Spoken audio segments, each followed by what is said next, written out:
Bueno, hoy tenemos la clase de nervioso. Es uno de los temas que más le cuesta a ustedes, ¿sí? Lo reconozco. Em, es de hecho quizás la clase más compleja, pero la idea no es que sea muy profundo. ¿Mm? La idea es que ustedes tienen que tener los conceptos básicos para que el día de mañana, cuando estén ejerciendo la profesión, hay determinados términos y condiciones que puede presentar el paciente que a ustedes les, que a ustedes les sea similar, que puedan reconocer de lo que se está hablando y que no parezca que le están hablando en chino cuando le hablan algo de esto. ¿Sí? Entonces, como en cada uno de los sistemas, nosotros vemos las cosas básicas de cada uno. ¿Sí? Entonces, ya hemos visto la unidad funcional de cada uno de los sistemas, cada vez que vimos cada clase, y básicamente, si ustedes se dan cuenta, es lo que primero vemos, ¿sí? Porque es esa célula que es la que le va a dar la funcionalidad a ese sistema. ¿Bien? Entonces, en el caso del sistema nervioso, la unidad funcional es la neurona. ¿Sí? Prácticamente, si vos haces una encuesta en la calle y agarrás a cualquier persona que no tenga nada que ver con salud y decís qué hay en la cabeza, qué célula tiene en la cabeza, ¿viste? Neuronas seguramente que sale, ¿sí? O cuando en determinadas situaciones que dicen no tiene dos neuronas, ¿sí? Bueno, hay conceptos que están socialmente arraigados. Ahora, ustedes tienen que saber algo más. O sea, pues la verdad que ya muchos que no tienen que ver con salud saben que existen las neuronas. Ahora, ustedes tienen que saber que existen otras cosas más aparte de la neurona, ¿sí? La neurona tiene diferentes partes. Tiene un cuerpo, o soma, tiene estas ramificaciones que se llaman dendritas y tiene esto que se llama axón. ¿Cómo es el flujo de la información? Bueno, las dendritas son las que van a recibir la información. El cuerpo de la neurona es el que procesa esa información traída por las dendritas y el axón es el que va a conducir la respuesta. ¿Bien? Es decir, la información llega por las dendritas, la neurona procesa esa información y envía una respuesta a través del axón. ¿Bien? Acá estamos viendo lo mismo. Fíjense en todo esto que se ven acá son las dendritas.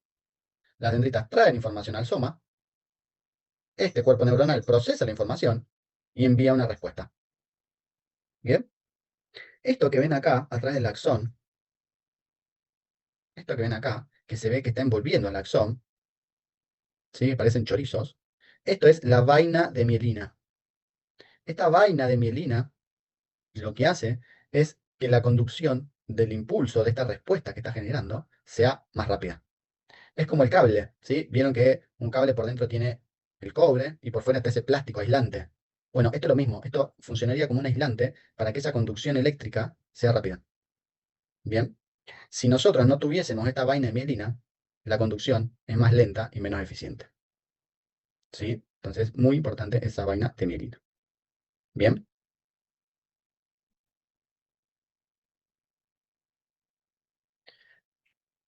Nosotros tenemos el encéfalo que está adentro del cráneo y después, abajo, adentro de la columna vertebral, tenemos la médula espinal.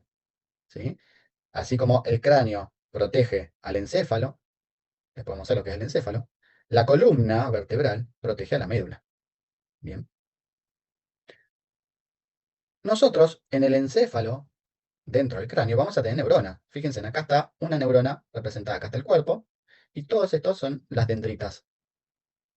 ¿Sí? Todas estas son las ramificaciones que van a traer información a la dendrita, a la neurona. Y la neurona la va a procesar y va a enviar una respuesta por este axón.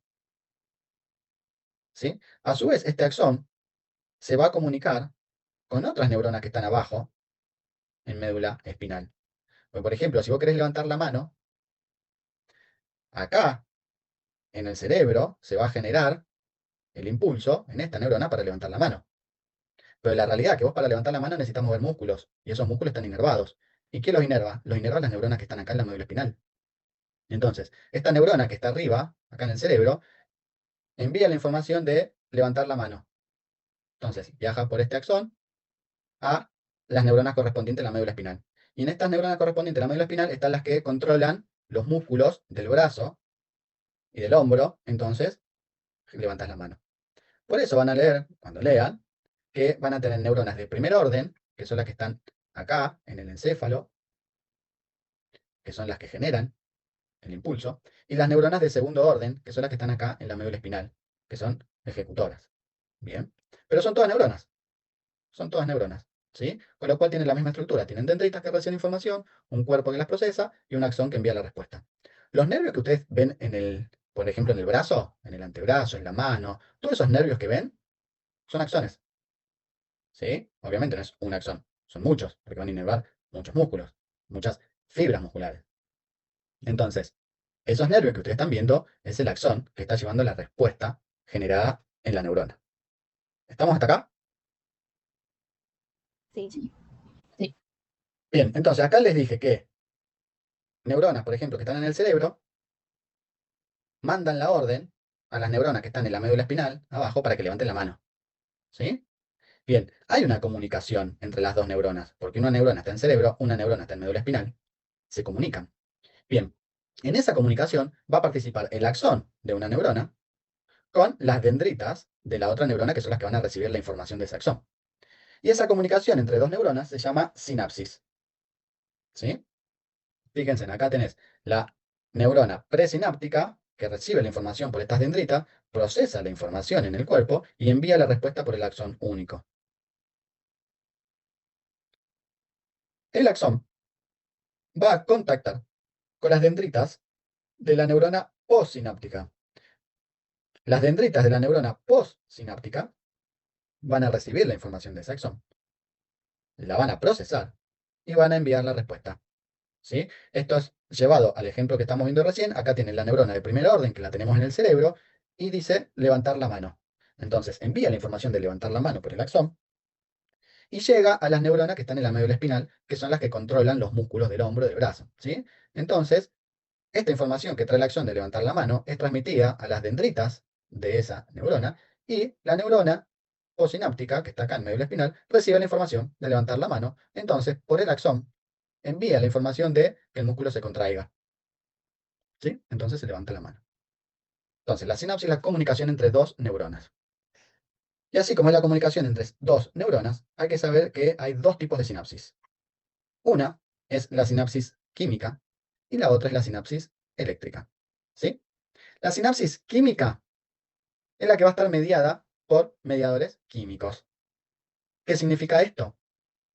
Esto significa que, miren acá, nuevamente tenemos dendritas acá, traen la información, el cuerpo de la neurona lo procesa y envía la información por el axón. Y esto, el axón, se comunica con las dendritas de las otras neuronas. ¿Sí? Esto sería la neurona presináptica, esto sería la neurona postsináptica. Y la información llega a la neurona postsináptica. Ahora fíjense que acá hay un cuadrado, un recuadro. Acá estarían contactando la neurona presináptica con la postsináptica. Y este cuadrado que está acá se amplía acá. Y esto es lo que está pasando. Esto que ven en azul sería el axón de la neurona presináptica, o sea, de esta. Y esto que se ve en violeta sería la dendrita de la neurona postsináptica. ¿Sí? Entonces, esto que ven acá son vesículas. Que ven acá son vesículas, acá, ¿sí? Con puntitos rojos. Vesículas presinápticas se llaman. ¿Sí? Adentro de estas vesículas hay mediadores químicos. En la neurona postsináptica tenemos receptores para estos mediadores químicos, para estos neurotransmisores. ¿Sí? Entonces, ¿qué sucede? Cuando llega el impulso por acá, lo que va a pasar es que estas vesículas que tienen los neurotransmisores adentro se van a fusionar con la membrana presináptica y van a liberar los mediadores. Estos mediadores químicos lo que van a hacer es actuar. Profe, Sí, disculpe, ¿puede explicarlo de vuelta porque me perdí? sí. Esto que estamos viendo en realidad es qué pasa en la comunicación, porque nosotros ya dijimos que una neurona le pasa la información a la otra neurona. ¿Sí? El tema es cómo le pasa la información. Ese cómo le pasa la información hay de dos formas. Una es química, que va a utilizar neurotransmisores, y otra es eléctrica. La que estamos viendo ahora es la química. Por lo tanto, al ser química, va a utilizar neurotransmisores. Hay un montón de neurotransmisores, en este momento no importa. Lo que importa es que entiendan cómo funciona la sinapsis química. ¿sí? Entonces, normalmente en el terminal presináptico, esto que está en azul sería la neurona presináptica, que sería la neurona que está trayendo información, ¿sí? Que está mandando una orden. Y lo que está en violeta sería la otra neurona, ¿sí? Sería la que va a recibir información, ¿sí? Entonces, esta neurona en azul le está pasando, que acá lo vemos en el recuadro este, le está pasando la información a esta neurona. Si nosotros ampliamos y podemos ver un poco más, lo que está pasando es esto. En la neurona presináptica, que es la de azul, que es la que trae la información, hay estas vesículas, que se llaman vesículas presinápticas, ¿sí? O sinápticas, y adentro tienen neurotransmisores. El tema es que normalmente no pasa nada porque están ahí. Ahora, cuando llega la orden, ¿sí? Cuando llega el impulso eléctrico, lo que va a pasar es que estas vesículas que tienen neurotransmisores adentro se van a fusionar con la membrana que está acá, con la membrana, y al fusionarse con las membranas se le va a liberar estos neurotransmisores, ¿sí? Estos neurotransmisores, que son los puntos rojos que ven acá, van a actuar sobre receptores que están en la otra neurona, que es la neurona postsináptica, es esta, ¿sí? Por eso está en violeta. Entonces, fíjense en esto, estas pelotitas rojas actúan sobre estos receptores. Y así va a recibir la información esta neurona postsináptica, ¿sí? Entonces, esto es la sinapsis química. Necesita que ocurran estos neurotransmisores.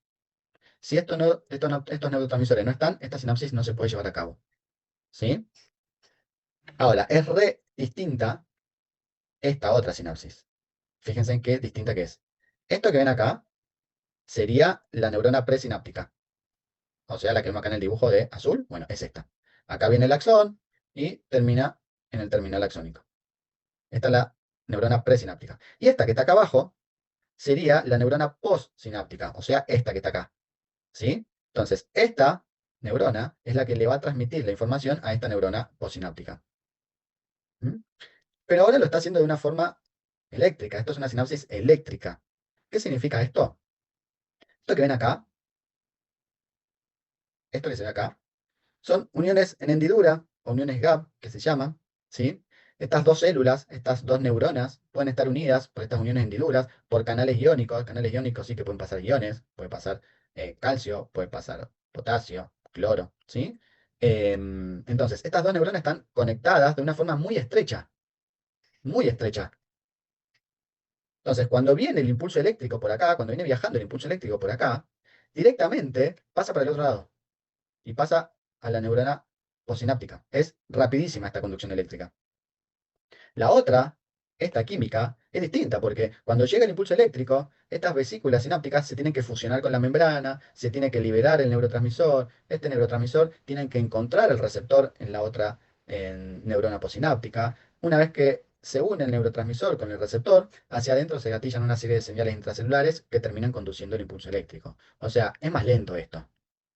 En cambio, esta, la eléctrica, una que viene el impulso eléctrico, pasa directamente a la otra célula. Por las uniones de Hendidura, las uniones GAP, canales iónicos, es muy rápido esto. Bien, entonces fíjense acá las diferencias que tenemos. Acá tienen la página del libro, por si cuando vayan a leerla, ¿sí? Pero fíjense, esta dijimos que era la química, ¿sí? Que es la que utiliza esta vesícula sináptica con el neurotransmisor, que después se va a unir a su receptor y se gatillan las señales intracelulares. ¿Cuáles son los neurotransmisores que habitualmente utilizan las neuronas para comunicarse entre sí? La acetilcolina, la adrenalina, la noradrenalina, la serotonina, el glutamato, el GABA, ¿sí? Todos estos son neurotransmisores que naturalmente utiliza el sistema nervioso para comunicarse de forma química. Y como dijimos, esta sinapsis es lenta, pero además es unidireccional. ¿Por qué unidireccional? Y porque va desde la presináptica, que es esta, que tiene las vesículas sinápticas, hacia la postsináptica, que es esta. No puede ir desde la neurona postsináptica a la presináptica, ¿sí? En cambio, esta, que es la sinapsis eléctrica, además de ser rápida, como vimos, puede ir hacia ambos lados la comunicación, ¿sí? Si bien puede venir de esto, que es la neurona presináptica, hacia la neurona postsináptica, como está ocurriendo acá, que les marca la flecha, también puede ocurrir que la comunicación sea desde la postsináptica hacia la presináptica, ¿sí? Desde la postsináptica hacia la presináptica. ¿Estamos? Entonces, sépanse bien la comunicación, la sinapsis, el significado de la sinapsis, qué es, y cuáles son las diferencias entre los dos tipos de sinapsis, la química y la eléctrica. ¿Bien? Bueno, hasta ahora vimos neuronas, que es la unión funcional, y vimos también la comunicación entre esas neuronas. ¿Bien? Ahora, las neuronas no son las únicas células que tenemos en el sistema nervioso. Las neuronas por sí solas no podrían funcionar. Tienen lo que se llama neuroglía. La neuroglía son todas las otras células que le van a dar sostén a las neuronas y también van a cumplir otras funciones que tiene el sistema nervioso.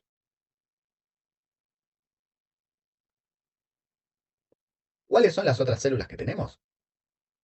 En el sistema nervioso central tenemos los astrocitos, que van a formar parte de la barrera hematoencefálica.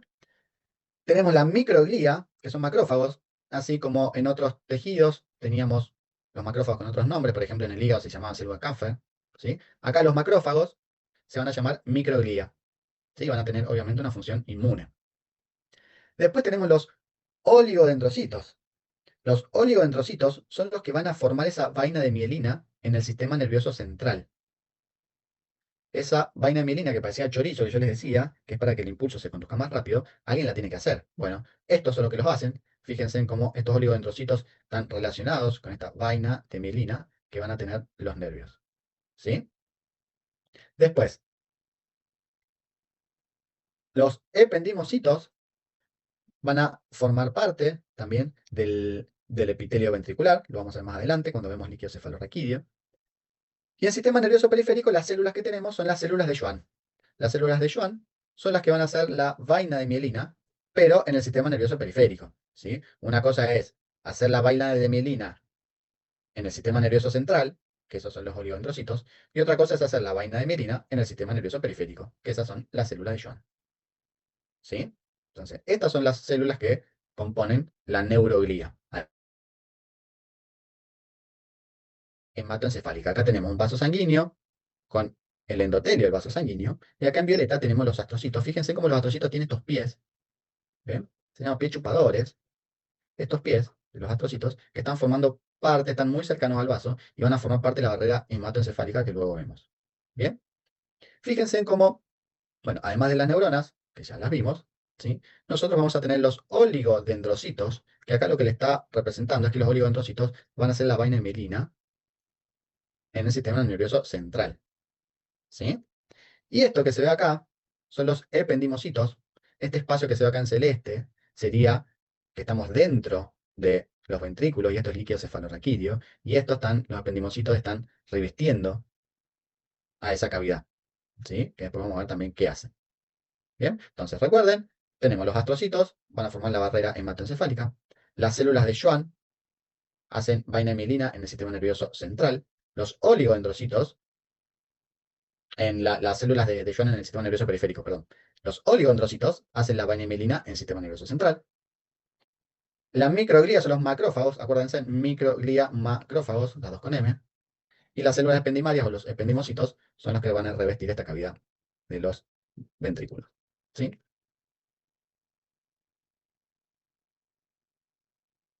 Entonces ya vimos las células que presenta el sistema nervioso. Ahora vamos a ver un poquito más. Y son las meninges. ¿Sí?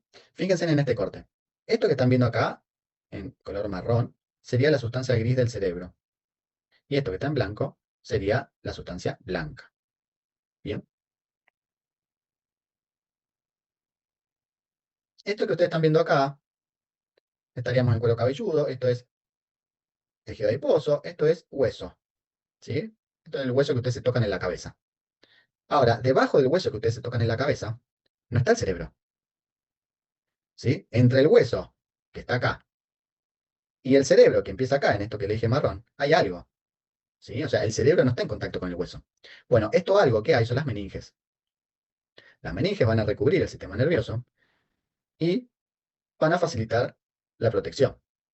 ¿Cuáles son las meninges? Bueno, desde afuera hacia adentro son dura madre, después tenemos en el medio la aracnoide, y la más interna de todas, la más de adentro, es la pía madre. Entonces, de afuera hacia adentro, dura madre, aracnoides y pía madre.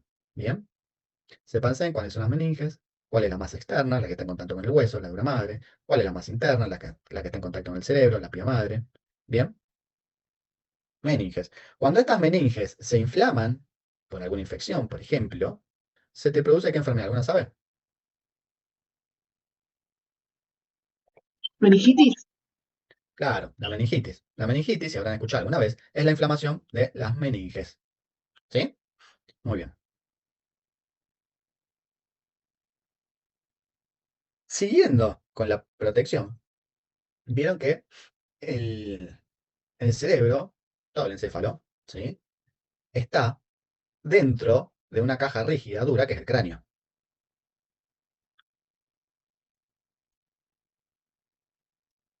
Si ese cerebro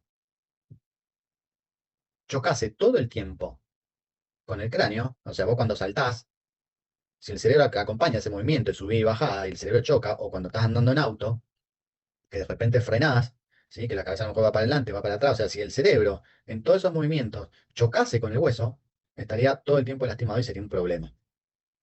Pero el cerebro no está en contacto directamente con el hueso. Primero pues, tenemos las meninges, igualmente son muy finas, ¿sí? Pero el cerebro está flotando en un líquido.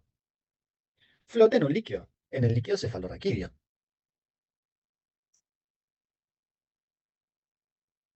El líquido cefalorraquídeo, para que ustedes tengan una idea, habitualmente nosotros producimos 500 mililitros, que obviamente eso siempre se va reabsorbiendo. Pero ese líquido cefalorraquídeo lo que va a permitir es la protección frente a estos movimientos bruscos. Si este cerebro que ustedes tienen acá, que está acá, yo lo, le pongo agua, lo dejo flotando en agua y después le meto una caja rígida, como sería el cráneo, en todos los movimientos del cerebro va a estar como más protegido, porque ese líquido va a amortiguar la presión del golpe. ¿Sí? Y esa es la principal función del líquido cefalorraquídeo. Es la de proteger a estas estructuras nobles. Ahora, este líquido no es un líquido estático, que está siempre en el mismo lugar. Es un líquido dinámico que va circulando por esto que vemos acá en forma de C, lo que ustedes están viendo acá en forma de C, acá se ve otro que estaría más por detrás, son los ventrículos laterales. Después tenemos el tercer ventrículo. Después, siguiendo hacia abajo, tenemos el cuarto ventrículo. Fíjense en lo que están viendo acá es cerebro, ¿sí? Lo que están viendo acá es cerebelo. Y acá empieza el tronco encefálico.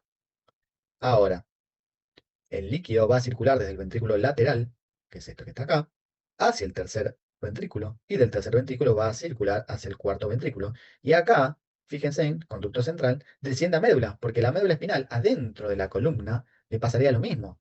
Si por cualquier movimiento la médula espinal choca contra los huesos de la columna vertebral, se lastima.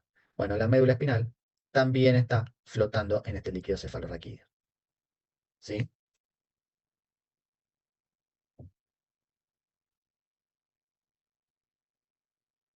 Este dibujo se lo pusimos para que ustedes vean. Esto es ventrículos laterales, recuerden. De acá pasa al tercer ventrículo, de acá pasa al cuarto ventrículo, y de acá se va para abajo una parte, a la médula espinal, pero la otra parte también sigue y recubre el encéfalo. ¿Sí? Esto se lo pusimos para que vean cómo el cerebro está flotando en este líquido cefalorraquídeo. Y esto es lo que permite que cumpla su función de protección.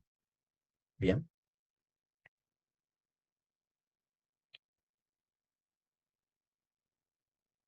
Barrera hematoencefálica. Nosotros ya vimos otras barreras. ¿Se acuerdan de que estaba la barrera alvéolo capilar? Cuando vimos sistema respiratorio. Estaba la barrera de filtración, cuando vimos riñón. ¿Sí? La idea es que se filtren cosas en el riñón, que no pueda pasar cualquier cosa en la orina. Y lo mismo tenemos acá que la barrera hematoencefálica. Esto es que no permite el paso de cualquier cosa. Acceder al sistema nervioso, ustedes piensen que están accediendo a la parte más importante del cuerpo. ¿Sí? Entonces, no se puede permitir el acceso tan fácil de cualquier cosa. ¿Se acuerdan en la clase renal qué eran las cosas que frenaba la barrera de filtración glomerular en el riñón? ¿Cuáles eran las cosas que no pasaban? Las proteínas. Muy bien, las proteínas es una.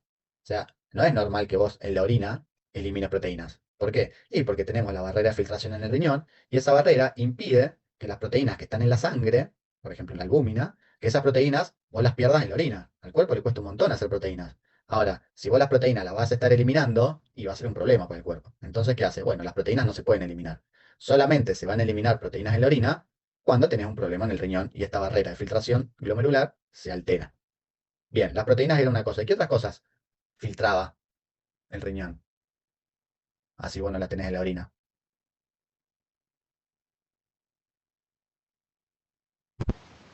Los elementos son de la sangre, o sea, los glóbulos rojos, los glóbulos Excelente, blancos. excelente. Los elementos formes. Vos en la orina, cuando haces pis, no es normal que hagas pis con sangre, que hayan glóbulos rojos, que hayan glóbulos blancos. No es normal eso. Ahora, si vos tenés, por ejemplo, una infección urinaria, y sí, es normal que tengas o glóbulos rojos, glóbulos blancos. ¿Por qué? Y porque se alteró la barrera de filtración. Entonces, células que en condiciones normales no pasan, como los glóbulos blancos y los glóbulos rojos, ahora sí pasan. Y están en problema. Bien, y fácil para ustedes, la barrera hematoencefálica también filtra y evita el paso de lo mismo. Lo mismo que veíamos en riñón, que las proteínas y elementos formes quedaban frenados. Bueno, la barrera hematoencefálica tampoco permite el paso de estos. O sea, en el líquido cefalorraquídeo no es normal encontrar glóbulos rojos, glóbulos blancos, proteínas. No es normal. Ahora, si vos tenés una meningitis, tenés una infección o algo que te altere esta barrera hematoencefálica, y es muy probable que encuentres o glóbulos blancos, glóbulos rojos, proteínas, dependiendo cuál sea la causa. ¿Sí? Entonces, así como pasa en el riñón, también está pasando acá. ¿Sí? Filtra proteínas y elementos formes de la sangre. ¿Bien? Bueno, muy bien. ¿Cómo está formada esta barrera hematoencefálica? Bueno, en parte ya lo vimos, pero ahora lo ponemos en palabras. Fíjense, esto que está acá sería el capilar. Esto que se ve acá sería la célula endotelial, que es parte de la barrera hematoencefálica. También está formada por los pericitos y también está formada por los astrocitos, que eran las otras células que habíamos visto. Estos son los pichupares y los astrocitos. Estas tres son los que van a formar la barrera de filtración hematoencefálica, ¿sí? Van a filtrar los elementos formes de la sangre, van a filtrar proteínas, constituyendo esta barrera hematoencefálica. Bien. Bien. El sistema nervioso, nosotros lo vamos a dividir en sistema nervioso central, en donde va a estar el encéfalo, que ahora vamos a ver las partes del encéfalo, y vamos a tener el sistema nervioso periférico. En el sistema nervioso periférico nosotros vamos a tener los nervios, nervios sensitivos, nervios motores. En el sistema nervioso central nosotros vamos a tener diferentes órganos que obviamente van a estar protegidos por el cráneo y van a estar protegidos por la columna vertebral. Bien. Ahora, lo que vamos a ver nosotros, y después tenemos un sistema nervioso autónomo, que lo vemos al final de la clase, que ese sistema nervioso autónomo lo vamos a dividir en sistema nervioso simpático y parasimpático, algo que venimos viendo ya desde el parcial anterior, ¿sí? Hoy quizás le vamos a poner más nombres a esto simpático y parasimpático. Vamos a empezar a ver los órganos del sistema nervioso central primero, ¿sí?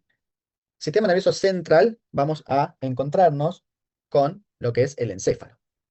Cuando decimos encéfalo, nos estamos refiriendo a el cerebro, el cerebelo, esto que vemos acá, que es el tálamo, y por debajo del tálamo tenemos el hipotálamo. ¿Sí? El hipotálamo ya lo habíamos visto la clase pasada en endocrino. Ese hipotálamo, recuerden que después se conectaba con el tallo hipoficiario con la hipófisis, que es lo que hemos visto en endocrino. Bien. Entonces, tenemos el tálamo, tenemos el hipotálamo y hacia adelante tenemos el epitálamo o la glándula pineal. Bien. Después tenemos el tronco encefálico, que va a estar formado por el mesencéfalo, la protuberancia y el bulbo. Y acá hacia abajo es donde se continúa la médula espinal, que después se va, ¿sí? Y encontramos por dentro la columna vertebral. Profe, ¿podés nombrar otra vez, por favor, lo del tronco encefálico? Sí, el tronco encefálico tiene tres partes: mesencéfalo, protuberancia y bulbo. La protuberancia es un puente que va a conectar con el cerebelo, con este órgano que está acá. Bien, Gracias. de nada. Cerebro. El cerebro tiene diferentes áreas, no le vamos a tomar todos estos números que ven acá, no se preocupen, pero sí tienen que saber los lóbulos, ¿sí? nosotros tenemos diferentes lóbulos, diferentes partes del cerebro que van a tener una función.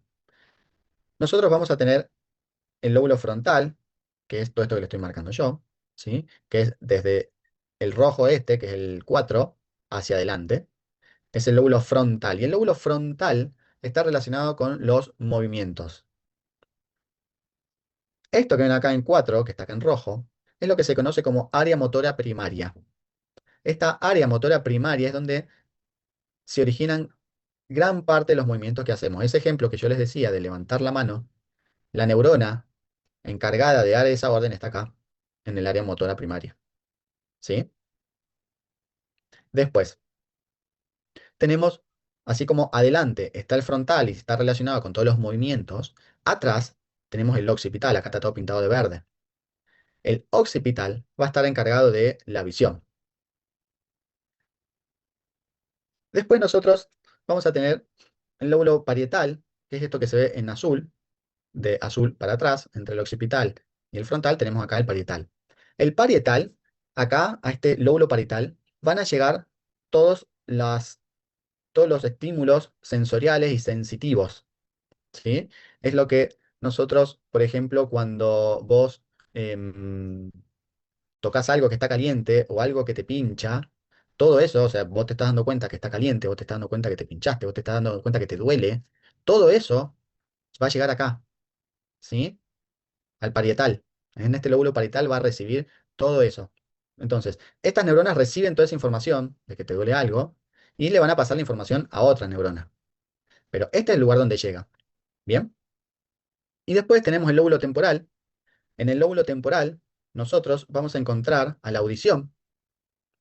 Y esto es muy importante, todo lo que está referido a la audición, porque una cosa es que vos tengas un problema en lo que es el oído, los huesos del oído, ¿sí? Entonces quizás no escuches porque hay un problema ahí.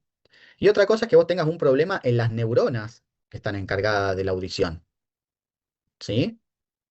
Ese es un problema distinto. Una cosa es que las neuronas de la audición estén muertas, estoy tirando un ejemplo extremo, ¿no? Que las neuronas de la audición que están acá estén muertas, y otra cosa es que tengas un problema en la anatomía del oído y eso impida que escuches, ¿sí? Son dos situaciones distintas, ¿sí? Entonces acá en el cerebro también tenemos una parte que registra la audición. Después hay otra área importante acá en el lóbulo temporal, que es el área de Wernicke. Área de Wernicke. Esto es muy importante para la comprensión. ¿Sí? Si yo te digo, ¿me podés por favor traer la zapatilla? ¿Sí? O sea, vos tenés que comprender lo que te estoy diciendo. ¿Sí? Y después en el lóbulo frontal tenemos otra área importante, que es el área de Broca, que acá se la marca como 44, 45 es el área de Broca, y con esta área nosotros hablamos. ¿Sí? Cuando vos estás hablando, lo que se está activando es esta área. ¿Bien? Entonces, recuerden que tenemos en el área, en el lóbulo frontal, todo lo que tiene que ver con movimientos, todo lo motor, va por delante. Después occipital tenemos todo lo visual. Después en el parietal tenemos todo lo sensitivo. En el temporal vamos a tener la audición y la comprensión en el área de Wernicke. ¿Sí? Entonces, sépanse estos los lóbulos del cerebro y las funciones de cada uno. Después dijimos que tenemos el tálamo, el hipotálamo y el epitálamo, ¿sí? Como otras estructuras del encéfalo. Esta sería como la parte más nueva en el desarrollo evolutivo del sistema nervioso. El tálamo lo que va a hacer es como una estación intermedia, ¿sí? Va a recibir determinados impulsos, determinada información y la va a retransmitir, ya sea hacia arriba o hacia abajo, ¿sí? Es una estación intermedia de retransmisión, que también va a cumplir un rol importante en la memoria. El hipotálamo, ya lo vimos en la clase pasada, las neuronas que están ahí van a producir ADH y oxitocina, pero además, acuérdense en que libera factores estimulantes, factores inhibitorios que van a regular diferentes ejes hormonales. Bien, el hipotálamo también va a colaborar con el sistema autónomo. Ahí en el hipotálamo, por ejemplo, está el centro de la temperatura. ¿Sí? Entonces, que vos sientas frío, que vos sientas calor, ¿sí? Estás sensando el hipotálamo. Y además es fundamental en lo que es el sistema límbico. El sistema límbico es esa parte del sistema nervioso que va a estar vinculado con las emociones, esa memoria emocional. No sé, a lo mejor vos sentís un olor a una comida y eso te trae algo que viste en la niñez, ¿sí? Y ya tenés 70 años, pero no sé, olés el olor a la lenteja y te retrotrae a la comida que hacía tu abuela, ¿sí? Bueno, eso es todo lo que es sistema límbico, ¿bien? Y después, el epitálamo va a estar relacionado con los ciclos de sueño y vigilia, ¿bien? Tronco encefálico que tenía las tres partes, la más superior es el mesencéfalo, es lo que va a comunicar con el cerebro. Después tenemos la protuberancia, que como dijimos es un puente que va a ver con el cerebelo. Y en la protuberancia vamos a tener el centro de la respiración. Y después tenemos el bulbo. En el bulbo también se van a retransmitir diferentes estímulos. Y acá es donde hay muchas vías, muchos axones que van a subir, pasar, se van a cruzar de un lado al otro. ¿Sí? Se realiza acá. Ahora más adelante en la clase, cuando veamos las diferentes vías, las ascendentes y las descendentes, ahí vamos a retomar hablando del bulbo raquídeo. ¿Sí? Y el otro que habíamos visto es el cerebelo. El cerebelo es un órgano muy importante que tenemos dentro del cráneo, forma parte del encéfalo, y lo que va a ayudarnos es para coordinar los movimientos voluntarios, ¿sí? Si vos querés con una cuchara, estás comiendo, ¿no? Y te querés llevar esa cuchara a la boca, eso, que ustedes quizás no le dan mucha importancia, eso requiere muchísima coordinación. Se están poniendo en juego un montón de músculos, no solamente de la mano, del antebrazo, del brazo, del hombro, músculos de la espalda, músculos del pecho, ¿sí? Todo eso está coordinado, ustedes no se dan cuenta de eso, pero todo eso está coordinado. Para que vos puedas llevarte la cuchara a la boca, se coordinan un montón de músculos, se coordina la postura, ¿sí? Y todo eso es el cerebelo. Vos ni te das cuenta, pero ahí está el cerebelo, ¿sí? Cuando ustedes hacen equilibrio, usan el cerebelo. Cuando ustedes están sentados, para que ustedes permanezcan sentados, hay músculos que se están contrayendo y ustedes no se dan cuenta de los músculos que se están contrayendo. Bien, para que vos estés caminando y no seas como un orangután y te mantengas en dos piernas, eso requiere que músculos se contraigan y vos no lo estás haciendo. De hecho, muchas veces uno como que se encorva y cuando sos consciente querés erguirte y te erguís. Pero cuando dejas de ser consciente, ¿sí? Nuevamente te encorvás. Bueno, hay muchos músculos que participan en la postura. Bien, todo eso es el cerebelo.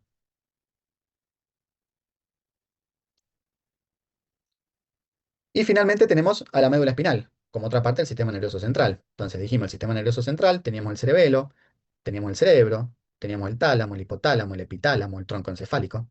Y el tronco encefálico hacia abajo, después del bulbo, se continuaba con la médula espinal. Bueno, esto es la médula espinal. Fíjense, la médula espinal tiene como una H. Esta H que se ve más oscura, más amarronada, son las neuronas.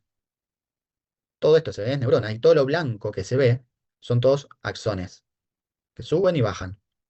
Bien, los axones son los que transmiten la información y las neuronas son las que generan esa información.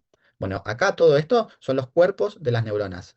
Los cuerpos de las neuronas, esta H que vos ves. Lo blanco son los axones. ¿Sí? Fíjense en cómo está saliendo de ahí, de la médula, dos raíces. ¿Ven? Hay una raíz anterior y una raíz posterior. Y se juntan las dos raíces y después sale el nervio espinal. ¿Sí? Después sale el nervio. Lo mismo pasa, mira, una raíz por delante, una por detrás, se juntan y está el nervio. Este es el nervio que después, cuando sale, ustedes van a ver en la mano, en el antebrazo, en el brazo. ¿Bien? Salen de acá, son los axones. ¿Sí? Estos nervios que salieron pueden inervar un músculo o también pueden inervar un área cutánea. Pueden inervar la piel. ¿Sí? Porque si yo te agarro un alfiler y te pincho el antebrazo, vos te vas a dar cuenta que te estoy pinchando el antebrazo y no el pie. ¿Sí? Si yo te hago cerrar los ojos y te digo, decime dónde te pincho y te pincho el antebrazo, vos te vas a dar cuenta que te estoy pinchando el antebrazo. ¿Por qué? Y porque tiene una inervación cutánea la piel. ¿Bien? Y eso es lo que va a recibir el impulso. ¿Bien? Entonces, el miotoma, mio significa músculo. ¿Estamos? Entonces, el miotoma son los músculos que son inervados por un nervio. Sale este nervio de acá, de la médula espinal, y este nervio se va a inervar unos músculos. Y el dermatoma, son los músculos, es el área cutánea inervada por un nervio. Es decir, el nervio sale de acá e inerva una parte de la piel. ¿Sí? Y esto es importante porque si conocemos los diferentes dermatomas, nosotros podemos conocer a dónde estaría la lesión. ¿Sí? Por ejemplo, si conocemos cuáles son los nervios que inervan a la parte anterior del antebrazo, y yo te estoy pinchando el antebrazo y vos no sentís nada, te digo, ¿sentís algo? No. Te pincho el brazo. Yo te pincho el brazo y vos me decís, sí, siento. Bueno, te pincho la mano y me decís, no, no siento. ¿Sí? Entonces, el problema estaría ahí en la mano. ¿Sí? Entonces, y si sabemos cuáles son los nervios que inervan esa área cutánea de la mano, podemos ver más o menos y aproximarnos y después especificar más a qué nivel de toda la médula espinal estaría la lesión. Y ahí seguimos profundizando el estudio. ¿Sí? Entonces, así como hay unas neuronas que van a inervar el área cutánea de la mano, hay otras que inervan la del antebrazo, otras del brazo, otras del pecho, otra de la espalda, otra del muslo, de la pierna, así hay un millón. ¿Bien? Entonces, dermatoma es el área cutánea inervada por un nervio. Esta es toda la médula espinal. Acá estaría el bulbo raquídeo y se continúa con la médula espinal. ¿Sí? A lo largo de toda la médula espinal se van originando diferentes nervios. Los nervios cervicales, los nervios torácicos, los nervios lumbares, los nervios sacros. ¿Sí? Y acá fíjense en cómo se origina esto, en lo que se llama plexo. ¿Sí? Son muchos nervios que se van juntando y dan origen a un plexo, y esto es lo que va a irrigar el miembro inferior. Acá se forma otro plexo, en este caso el braquial, que va a inervar los músculos, ¿sí? Y le va a dar la inervación sensitiva al miembro superior. Bien, esto es muy de anatomía, pero como para repasar. Sí, quizá nos interesa a nosotros un poco más es esto. La médula, yo les dije que había una H, ¿sí? Esta H serían los cuerpos de las neuronas, y esto blanco que se ve serían los axones, que suben y que bajan. También les dije que de la médula salían como dos raíces, ¿sí? Una anterior y una posterior, que se juntaban, y de acá salía el nervio. Bien. Entonces, fíjense en este ejemplo cómo estaría funcionando. Este, por ejemplo, es un nervio que te va a inervar la mano. ¿Bien? Te inerva la mano, no solamente te inerva el músculo de la mano, músculos de la mano, sino que también te da la sensibilidad a la mano. ¿Sí? Entonces, suponete que yo agarro y te pincho la mano, agarro una aguja, te pincho la mano. Este estímulo de me estoy pinchando va a viajar por el axón, ¿sí? Y va a llegar a la neurona que se encuentra acá en la médula espinal. Y le va a decir, che, nos están pinchando la mano. Esta neurona le va a pasar la información a esta neurona, que es la que controla a los músculos de la mano. Y esta neurona lo que va a decir es, che, si me están pinchando los músculos de la mano, voy a sacar la mano. Entonces la neurona envía la información para que los músculos de la mano se contraigan. Entonces saca la mano. Obviamente, no es solo la mano, ¿sí? Quizás también juegan acá músculos del antebrazo o músculos del brazo. Entonces sacas todo, ¿sí? Son reflejos. Esto que está pasando acá de me pinchan la mano, saco la mano, todo esto que está pasando, que entra un estímulo en la médula espinal, en la misma médula espinal se conecta con otra neurona y se resuelve el problema, esto se llama acto reflejo. Esto es un reflejo que tenemos. Es re arcaico, no lo controlamos. Fíjense en que no hubo participación del cerebro en esto. ¿Sí? No hubo participación del cerebro. Acá el cerebro como que no participó. Si ustedes están cocinando, ya seguramente les ha pasado, ¿sí? Y agarrás la fuente y te quemás, ¿sí? El repasador estaba mojado, o pensabas que la fuente estaba fría, estaba ahí una fuente fría y vos la fuiste a agarrar reconfiada, la agarraste, estaba re caliente y rápidamente, en menos de un segundo, la soltaste. ¿Qué pasó ahí? Bueno, en vez de esto que te pincha, estaba otro estímulo que era que te quema. Entonces, ese estímulo que te quema llega acá a la médula, le dice, che, nos estamos quemando, y rápidamente la médula dice, bueno, soltalo. Entonces vos soltás la fuente. Porque no es que vos pensás en soltar la fuente. Si esta información tiene que llegar hasta el cerebro y el cerebro decir, uy, nos estamos quemando la mano, bueno, saquemos la mano, el cerebro manda la orden otra vez para abajo, eso tarda un montón. ¿Sí? Entonces, esto lo resuelve rápidamente médula, son los actos reflejos, esto es rapidísimo. ¿Sí? Y la idea es proteger, son reacciones de protección. Si te pinchan, retiro lo que me estás pinchando. Si me estoy quemando, retiro lo que me estoy quemando, suelto lo que me está quemando, trato de alejarme del estímulo. ¿Sí? ¿Estamos hasta acá? Sí. Sí, sí. Bien. Hasta ahora vimos entonces todo lo que es sistema nervioso central. Volvemos. Vimos el cerebro, vimos el tálamo, el hipotálamo, el epitálamo, vimos el tronco encefálico con las tres partes, el cerebelo, ¿sí? Y vimos también médula espinal, acá abajo. Todo eso es sistema nervioso central. Ahora lo que vamos a ver es vías eferentes o descendentes que van a tener que ver también a posteriori con lo que es el sistema nervioso periférico. Porque una vez que esto sale, estos nervios que ustedes están viendo acá, todos estos nervios que ya salieron de la columna vertebral, todo esto es sistema nervioso periférico. Todos esos nervios que vos estás viendo en el brazo, la pierna, todo eso es sistema nervioso periférico, ya no es central eso. La médula espinal era central, pero los nervios que vos estás viendo en el brazo, eso es periférico. ¿Sí? Bien, las neuronas se van a comunicar. Las neuronas se comunican, ya habíamos hablado de la sinapsis, y algo habíamos hablado de las neuronas de primer y segundo orden, que son esas neuronas que estaban en el cerebro al principio y después bajaban y le pasaban la información a una neurona que estaba en la médula espinal. Bueno, cuando la información va desde una neurona que está en el cerebro hacia una neurona que está en la médula espinal, o vías descendentes. Y todo eso es motor. Esa información que va a descender es motora. ¿Ok? Cada vez que ustedes, cada vez que ustedes em,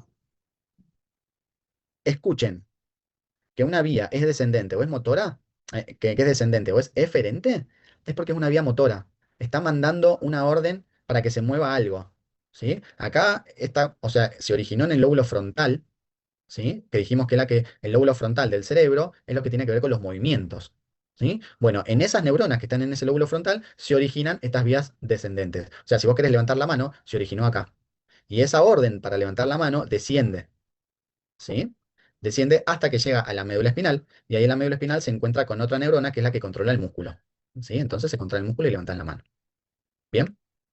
Lo que es importante que sepan es que nosotros hace un ratito, cuando vimos troncocefálico, hablamos del bulbo raquídeo y que en el bulbo raquídeo habían algunas fibras que se cruzaban, ¿sí? Y por momento parecían retransmisión. Bueno, cuando las vías motoras, que es lo que lleva el movimiento, desciende, cuando pasan por el bulbo raquídeo, que es esto, la gran mayoría se cruza para el otro lado. Ustedes piensen que esto lo estamos viendo en posición anatómica. ¿Mm? Acá tenemos el hemisferio derecho del cerebro y acá tenemos el hemisferio izquierdo del cerebro. Están los dos hemisferios, el derecho y este es el izquierdo. Y lo mismo va a pasar con el tronco encefálico. Acá tenemos el bulbo, esta es la parte derecha y esta es la parte izquierda. ¿Sí? Y con la médula lo mismo, fíjense, está partida al medio, esta es la parte derecha de la médula y esta es la parte izquierda de la médula. O sea que todo esto que están viendo acá pertenece a la parte izquierda del cuerpo y toda esta mitad pertenece a la parte derecha del cuerpo. Entonces, en el hemisferio cerebral derecho se gestiona, se origina este impulso de levantar la mano. Entonces, desciende para mandar la orden para levantar la mano, pero en el bulbo la gran mayoría de esas fibras se cruza hacia el lado izquierdo. O sea, fíjense en qué pasa del hemisferio derecho y se cruzó al lado izquierdo y te levantó la mano izquierda. Entonces, vos para levantar tu mano izquierda, la orden la envió el cerebro derecho, el hemisferio derecho. ¿Por qué? Y porque se cruzan. Llega un momento que las vías se cruzan. ¿Sí? Entonces, lo mismo va a pasar del otro lado. Si vos querés levantar la mano derecha, la información va a venir del lado izquierdo. ¿Por qué? Y porque se cruzan acá. Eso es lo mismo, si una persona tiene una ACV y tiene un problema acá, en el cerebro derecho, ¿cuál sería, por ejemplo, el brazo que no puede mover? ¿El izquierdo o el derecho? El izquierdo, ¿sí? ¿Por qué? Y porque se cruza. Entonces, si nosotros de repente estamos viendo una persona y vemos que nos dice que tuvo un accidente, que tuvo una ACV, ¿sí? Y vemos que la mano izquierda no la puede mover, y la derecha la mueve perfecto, nosotros sabemos que el problema lo tuvo en el lado derecho.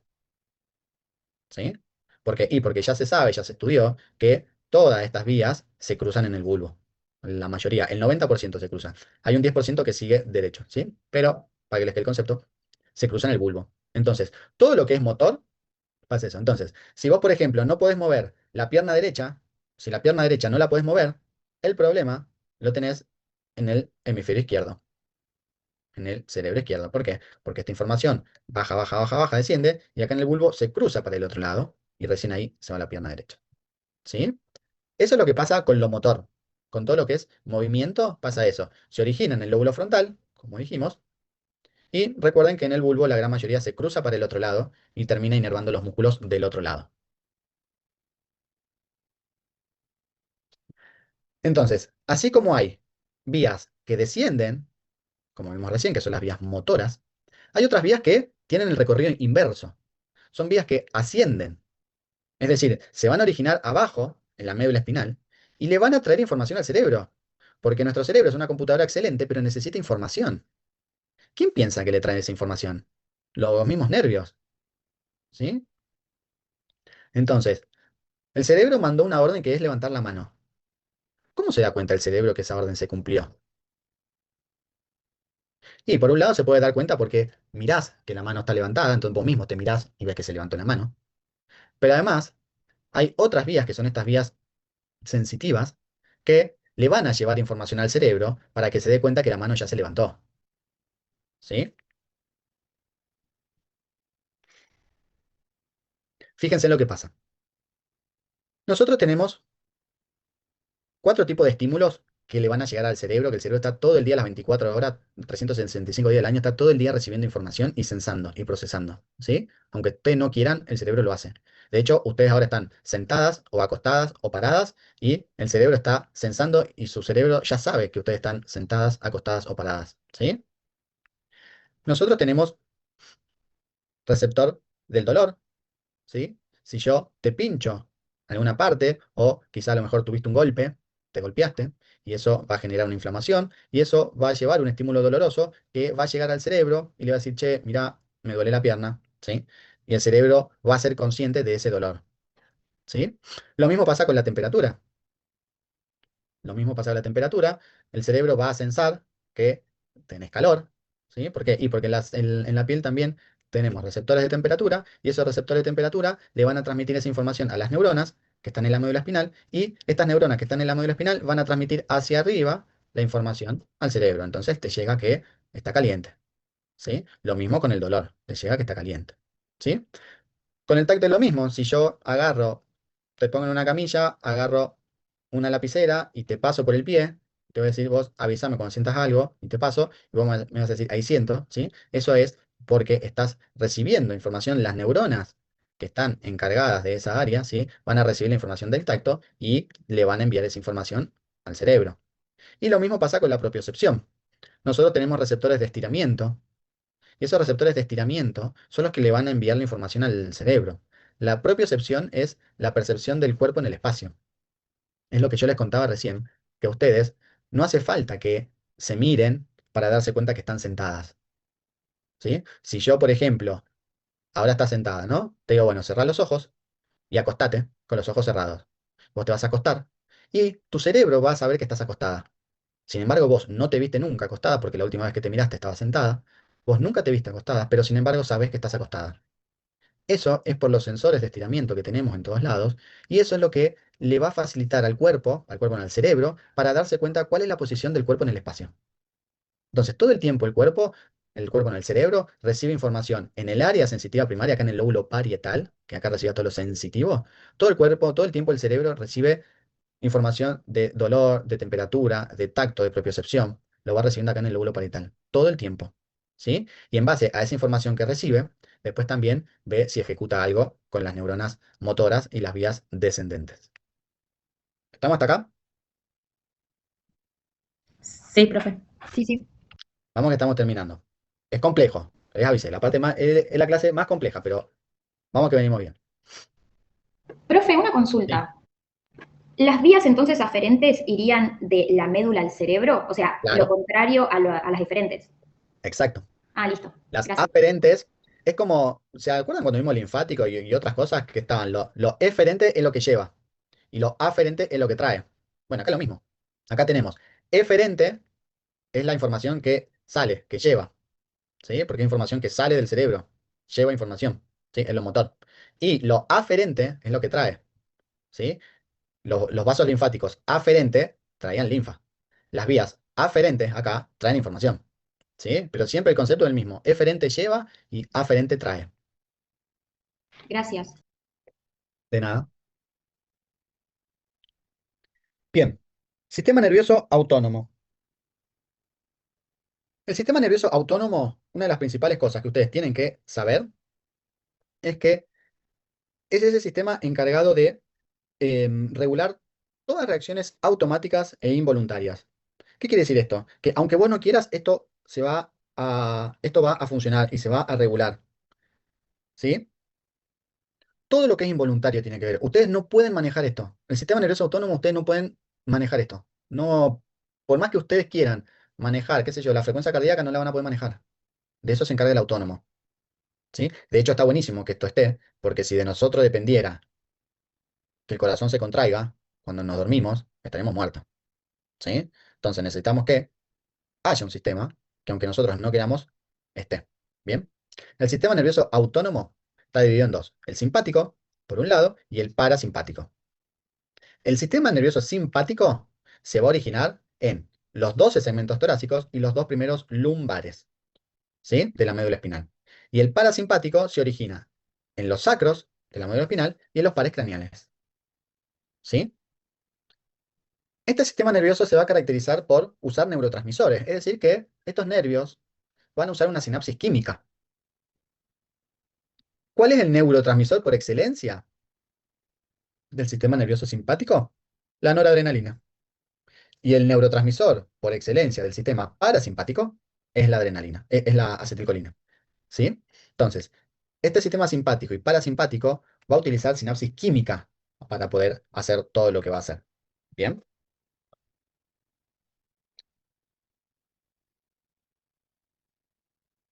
Esto que está acá, todo esto es la médula espinal. ¿Sí? Dijimos que esto es T1, desde los nervios torácicos, desde el T1, todos los torácicos, ¿sí? Hasta los primeros lumbares, acá se va a originar el sistema simpático, ¿sí? El parasimpático dijimos que se originaba acá en los sacros y después en los pares craneales que vamos a ver a continuación. ¿Bien? Entonces, el sistema simpático se va a originar en estos tramos torácicos y primeros lumbares y lo que va a hacer es inervar la piel, ¿sí? La glándula sudorípara, folículo, músculo liso, los vasos sanguíneos de la piel. Va a inervar todo lo que es diferentes glándulas salivales, ¿sí? Facilitando, mejor dicho, inhibiendo lo que es la salivación. Va a actuar sobre el corazón, va a actuar sobre el sistema respiratorio, va a actuar en el hígado, va a actuar a nivel gastrointestinal, va a actuar en lo que es sistema urinario, ¿sí? Va a tener un impacto sobre la orina. Después vamos a ver qué hace, ¿no? Pero la idea es que sepan dónde se origina este sistema simpático y cómo va a actuar en diferentes órganos que después lo vamos a ver en un cuadrito, ¿sí?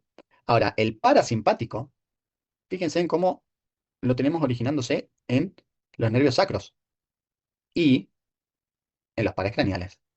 Ya vamos a ver después pares craneales y vamos a ver que a través de estos pares craneales vamos a tener el efecto parasimpático, ¿sí? También va a actuar sobre glándulas salivales, sobre el corazón, sobre el sistema respiratorio, el hígado, gastrointestinal, urinario, ¿sí? Fíjense, s- simpático, toda esta columna, y efectos parasimpáticos, toda esta columna. Esos nervios que vimos recién, que es donde se originaban, van a actuar en diferentes niveles. Por ejemplo, habíamos dicho el corazón. Bueno, el sistema simpático lo que va a hacer es aumentar la frecuencia cardíaca y la contractilidad. Ahora, el parasimpático es todo lo contrario, va a disminuir la frecuencia cardíaca. En los pulmones, el simpático va a dilatar los bronquiolos para que pueda ingresar más aire. El parasimpático lo que va a fomentar es que esos bronquiolos tengan contracción, es decir, para que entre menos aire. En los riñones, el sistema simpático va a disminuir la diuresis, o sea, te va a sacar las ganas para que vos vayas al baño a orinar. El sistema parasimpático no va a actuar en riñones. En el hígado, el sistema simpático lo que va a hacer es facilitar la salida de glucosa. ¿Por qué? Porque vos necesitas más glucosa, después lo vamos a ver con un ejemplo, ¿sí? Pero el simpático facilita que salga la glucosa. En el sistema digestivo, el simpático lo que va a hacer es disminuir los movimientos peristálticos y estimula que se contraigan los esfínteres. Y cuando vos contraes los esfínteres del sistema digestivo, es como que se frena todo.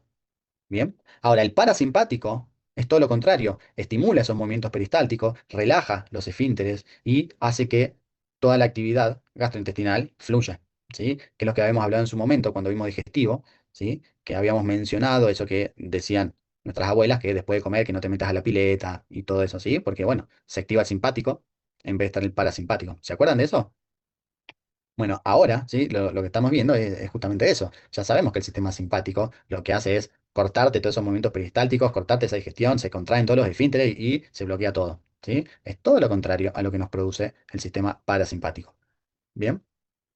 El sistema simpático va a estimular a las glándulas suprarrenales para que justamente liberen adrenalina y noradrenalina y sea un estímulo que facilite todas las otras condiciones que se vienen dando en el simpático.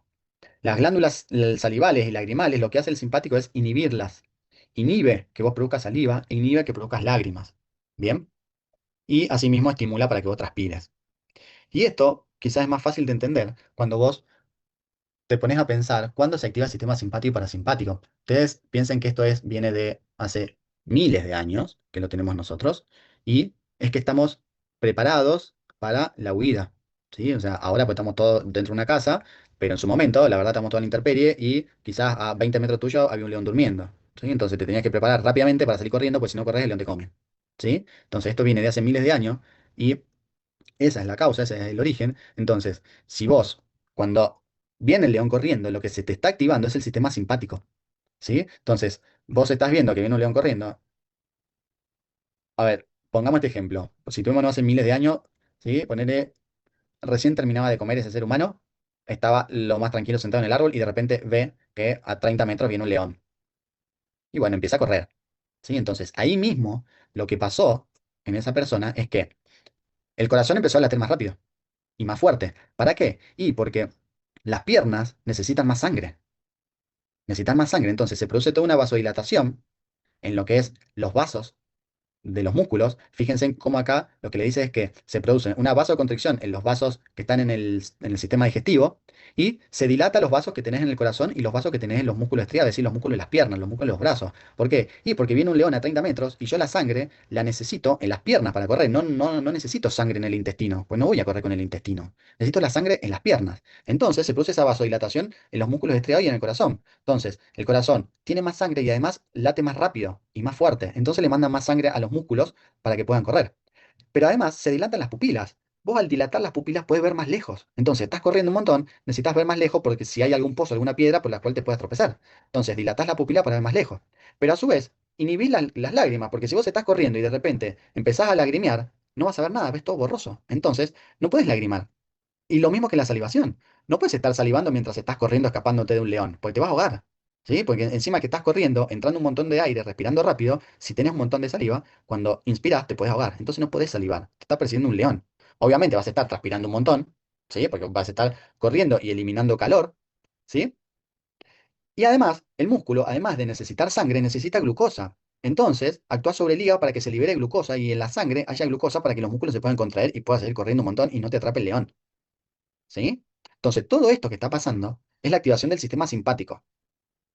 ¿Bien? Hoy en día, si lo que lleva hoy en día es uno que viene y que te roba, te pone un arma en la cabeza o está viniendo y con un arma te dice, te voy a matar, vení, está disparando, ¿sí? Entonces, lo primero que haces quizás es salir corriendo por reflejo, ¿sí? Y te va a pasar lo mismo. El corazón late más rápido, los pulmones también vas a respirar más rápido, la sangre se va a ir a las piernas, las pupilas se te van a dilatar, ¿sí? Va a pasar exactamente lo mismo que lo que pasaba hace miles de años cuando venía el león, ¿sí? Entonces, ante cualquier situación de peligro, cualquier situación de estrés, el cuerpo va a reaccionar con esto, el simpático. ¿Sí? Y todo lo contrario pasa con el parasimpático. Esto es más, cuando terminas de comer, presta atención y te va a pasar todo esto que está acá. Hoy, después que almuerces, presta atención y vas a ver cómo te pasa todo esto. ¿Sí? Y dijimos que el parasimpático, además, iba a utilizar a los pares craneales para cumplir sus funciones, porque eso de, por ejemplo, la salivación, ¿sí? Lo va a cumplir a través de estos pares craneales, para intentar estimular a las glándulas salivales. ¿Sí? Los pares craneales son 12. Y algunos pares craneales son solo motores, es decir, que solamente van a hacer movimientos de músculos. Otros pares van a ser solo sensitivos, sensoriales. Y otros pares van a ser mixtos, es decir, van a tener una parte motora y una parte sensitiva. ¿Sí? Nosotros vamos a tener el primer par, que es el nervio olfatorio, que va a traer información del olfato al cerebro. El segundo par es el nervio óptico, es el que va a permitir la visión. Después tenemos 3 pares que van a estar encargados de los movimientos del ojo. Eso que vos haces quizás, que te parece muy simple, que es llevas el ojo hacia arriba, hacia abajo, a un costado, el otro, le das la vuelta. Todos esos movimientos del ojo que vos haces, que parece muy simple, bueno, tu cuerpo necesita 3 pares craneales para poder hacer eso. El tercero, que es el motor ocular común, el cuarto, que es el patético, y el sexto par, que es el motor ocular externo. Con esos 3 pares craneales, movés los ojos para donde vos quieras. Pero fíjense, necesitas 3 pares, ¿eh? Después tenemos el trigémino. El trigémino es el quinto par craneal. Y se llama trigémino porque va a tener 3 ramas sensitivas, ¿sí? El trigémino es el que te va a dar la sensibilidad a la cara. Si yo te pincho con un alfiler diferentes partes de la cara, y vos te das cuenta que yo te estoy pinchando, toda esa información al cerebro le llega por el nervio trigémino, por la rama sensitiva del nervio trigémino, que va a tener una rama oftálmica, que le va a dar la sensibilidad a toda esta región, ¿sí? La rama oftálmica le da la inervación sensitiva a toda esta región. Después tenemos la rama maxilar superior, que le da la información sensitiva a esta área, y después tenemos la rama maxilar inferior, que le va a dar la inervación sensitiva a esta área, ¿sí? Esas 3 ramas van a llegar al cerebro y le van a dar la información sensitiva a la cara, y si vos te estás maquillando o si vos estás haciendo algo, te vas a dar cuenta que estás tocando esa parte de la cara porque te está funcionando bien este nervio trigémino. ¿Bien? Pero el nervio trigémino es un nervio mixto, que también tiene función motora. ¿Cuál es la función motora? ¿Qué músculos son los que se encarga el nervio trigémino? Bueno, los músculos mandibulares, los músculos de la masticación. Cada vez que vos comés y masticas, esos músculos de la masticación los inerva el nervio trigémino. ¿Bien? Después tenemos el séptimo par, que es el facial. Y el facial te va a dar también inervación sensitiva del gusto, ¿sí? El tercio anterior, vieron que en la lengua nosotros tenemos papilas gustativas. Esas son las que van a dar información del gusto. Bueno, el tercio anterior de la lengua lo inerva el facial, ¿sí? Entonces, si vos con la punta de la lengua le querés sentir el sabor a algo, ¿sí? Eso es el facial. Ahora, ¿cuáles son los músculos? ¿Cuáles son los músculos que inerva el séptimo par? Los músculos faciales. Esto es los músculos de la cara, los músculos de la mímica. El nervio facial es un nervio mixto que tiene el componente sensitivo, que vimos del gusto, y tiene un componente motor, que son los músculos de la mímica. Cada vez que vos cerrás los ojos, haces un guiño, levantás la ceja, corres la comisura de la boca para un lado, para el otro, movés el labio para arriba, para todos los músculos de la mímica, todos los gestos que vos haces con la cara, los haces con este séptimo par craneal. ¿Sí? Después tenemos el octavo par craneal, que es el nervio auditivo, y a través de este nervio auditivo, nosotros, el cerebro, le va a llegar información de la audición, ¿sí? Y además del equilibrio. El equilibrio está dado también por el octavo par craneal. ¿Bien? Después tenemos el noveno par craneal, que también es un nervio mixto, y el noveno par craneal le va a dar el gusto a los 2 tercios posteriores del de la lengua. Es decir, que el gusto lo tenemos una parte por el nervio facial, que es la parte anterior de la lengua, y la otra parte del gusto va a estar dada por el 9, el glosofaringe. ¿Sí? Además, el glosofaringe es un nervio mixto que le va a dar motilidad a los músculos de la garganta y de la laringe. ¿Sí? Finalmente, casi finalmente tenemos el décimo par, que es, acá lo ven como vago, pero también lo pueden encontrar como neumogástrico. Y a través de este par craneal es que el parasimpático va a tener sus efectos en el corazón, en el sistema respiratorio. Vieron que así como el sistema simpático aumentaba la frecuencia cardíaca y les dije que el parasimpático la disminuía, bueno, la disminuye a través del nervio vago. Así como le dije que el simpático produce broncodilatación para que entre más aire y el parasimpático produce la broncoconstricción. Bueno, la broncoconstricción se produce a través del vago. Todo lo, todo lo facilitador que se hace cuando tenemos el proceso de digestión, que siempre dijimos, bueno, está actuando el parasimpático, actúa el parasimpático en la digestión, aumenta las secreciones glandulares y facilita la secreción, bla, bla. Todo eso que vimos de los efectos parasimpáticos, ¿quién lo hace? El décimo par craneal. ¿Sí? Entonces, todos estos órganos internos que vimos, muchos de estos vimos en el cuadrito anterior, todo esto lo hace el sistema parasimpático a través del décimo par craneal, que de vago no tiene nada, hace un montón de cosas. ¿Sí? Y los últimos 2 pares craneales son 2 pares que son puramente motores. Uno es el número 11, que es el nervio espinal, que va a inervar los músculos del cuello. ¿Sí? Cada vez que ustedes quieran mover la cabeza para un lado, para el otro, a la vuelta, eso está inervado por los músculos, por el par número 11, el espinal. Y finalmente tenemos el par número 12, que es el hipogloso, que es un par craneal que está destinado únicamente, fíjense, únicamente a mover la lengua. ¿Sí? Fíjense en que los movimientos de la lengua que ustedes hacen van a estar realizados por un único par craneal, que es el número 12. ¿Sí? Entonces, nosotros acá le pusimos una tablita de cada uno de los pares craneales. La tablita con como para que ustedes vean si es sensitivo o si es motor. Y además le pusimos, porque sabemos que muchas veces se confunden, o quizás son tantas las funciones que a lo mejor las principales funciones eh, no las tienen en cuenta, ¿sí? Pero les pusimos cuál es la principal función de cada uno de estos pares craneales.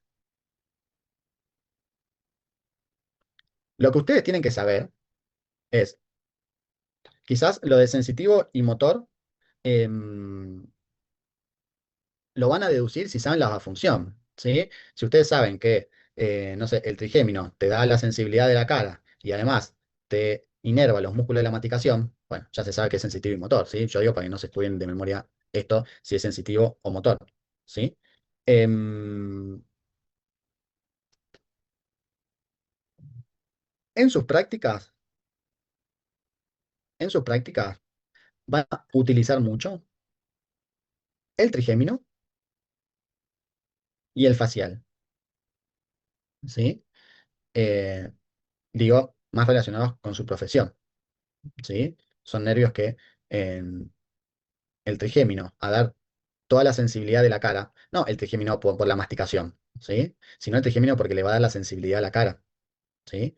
Y lo mismo que el facial, no por lo que produce el gusto en la lengua, sino porque inerva los músculos de la cara. Entonces, al inervar los músculos de la cara, si vos, no sé, a lo mejor estás con una paciente que le notás que la comisura de la boca de uno de los costados la tiene corrida, ¿sí? La tiene desviada, bueno, eso te tiene que alertar. O que los párpados, a ver, los párpados son inervados por el facial. Entonces, una persona que tiene uno de los ojos con el párpado caído, claramente algo le está pasando a ese nervio facial. ¿Sí? O algo que sea más local que está sufriendo el párpado, pero siempre hay que evaluarlo en el contexto. Entonces, a lo mejor, si a usted le llega un paciente para hacerse determinado tratamiento y de repente están viendo que uno de los párpados, ¿sí? Lo tiene caído, además la comisura labial de ese lado está desviada hacia ese lado, y entonces empiezan a ver todas estas cosas, le decís, guiña un ojo, de un lado lo puede hacer, del otro lado no lo puede hacer, entonces usted a lo mejor vino para hacerse un tratamiento o fue derivado del dermatólogo por algo, y ustedes empiezan a preguntar, esto le llama la atención, y decís, bueno, mira, consulta con un neurólogo, consulta con un clínico, que de última te evalúe el clínico y después vea de derivar al neurólogo, pero consulta con alguien porque quizá a lo mejor acá hay un problema. ¿Sí? Entonces, ustedes, lo que nosotros les decimos siempre, ustedes no es que solamente hacen lo que el dermatólogo o la dermatóloga indica, ¿sí? Ustedes también tienen que tratar de ver más allá de eso. Me parece que su profesión va más allá de solamente cumplir un tratamiento indicado por un dermatólogo. Está bueno que ustedes mismas también puedan entender lo que le está pasando a ese paciente y muchas veces ustedes ser las primeras en pesquisar un problema, porque quizás el dermatólogo no vio algo, no vio esta posible parálisis facial que está teniendo el paciente. ¿Sí? Entonces, cuando quizás ustedes ven esto como, ¿para qué me va a servir? ¿Para qué quiero saber esto? Bueno, por un lado es lo que le dije al inicio de la clase, de que puedan comprender cuando están con otro profesional de la salud y les habla de determinadas cosas, ¿sí? Y por otro lado, para que cuando les llegue un paciente a ustedes, también puedan pensar cosas que les puedan estar pasando a ese paciente. Ojo, a lo mejor le dicen, che, mirá, veo esto, esto y esto, estaría bueno que consultes con un clínico, con un neurólogo. A lo mejor el paciente te dice, sí, sí, es verdad, mirá, ya consulté, me dijeron esto y esto y esto. Ah, listo, ok, bárbaro. Entonces, ese paciente en ustedes va a confiar muchísimo más, porque va a decir, che, ¿cómo sabe esta comitóloga? Porque vine por algo y me terminó preguntando de otras cosas que sabe. Entonces, eso también va a generar más confianza en los pacientes con ustedes. ¿Sí? Bueno, ¿dudas de algo?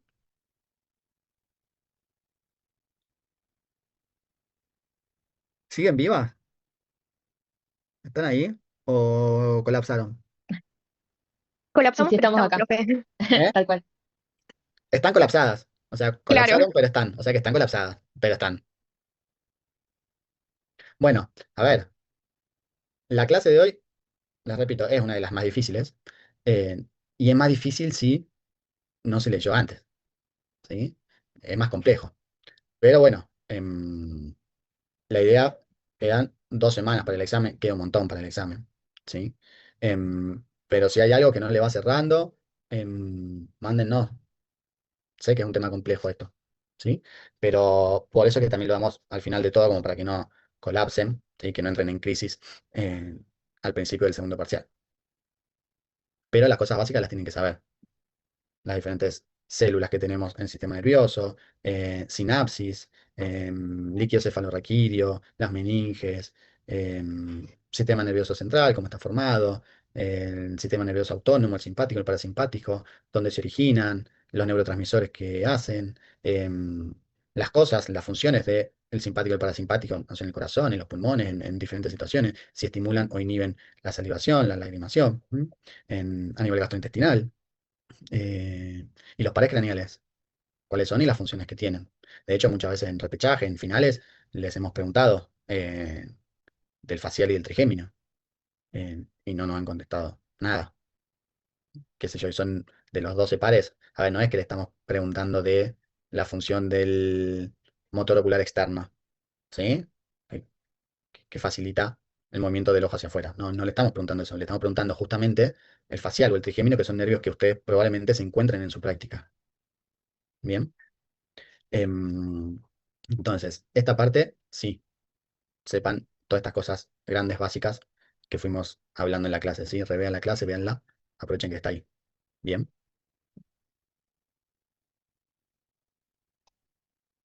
Ahí estoy viendo ahí en el chat. No, si lo que entendieron, si con lo que está en la clase, ustedes entendieron lo de ácido base, bueno, ya está. Con eso está. Ahora, si lo que está en la clase no lo entendieron y les falta comprender, sí, ahí sí va a haber que agregar. Pero con los conceptos que están en la clase, si ustedes pueden saber esos conceptos, estamos bien. De nada. Bueno, ¿alguna otra duda?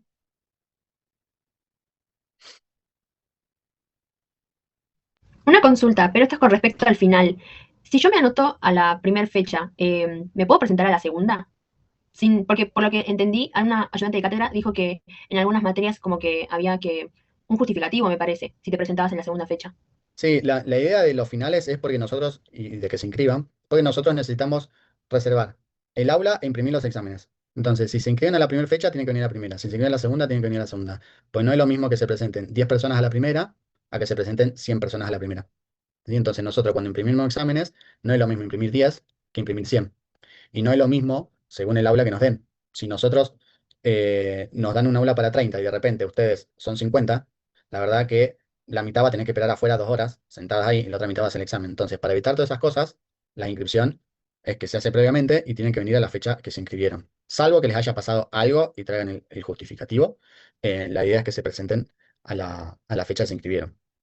Profe, una consulta. Cuando nosotros nos estamos inscribiendo no nos dan opciones. O sea, solo hay una No, fecha. después no, no, Claro, eso después, que no, después nosotros les vamos a avisar. Igual, todavía falta el segundo parcial.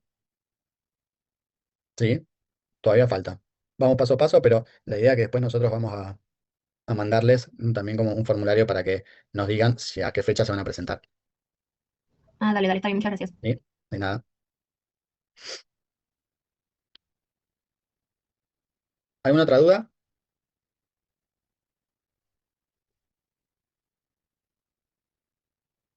¿No? Bueno, si no hay más dudas, ¿sí?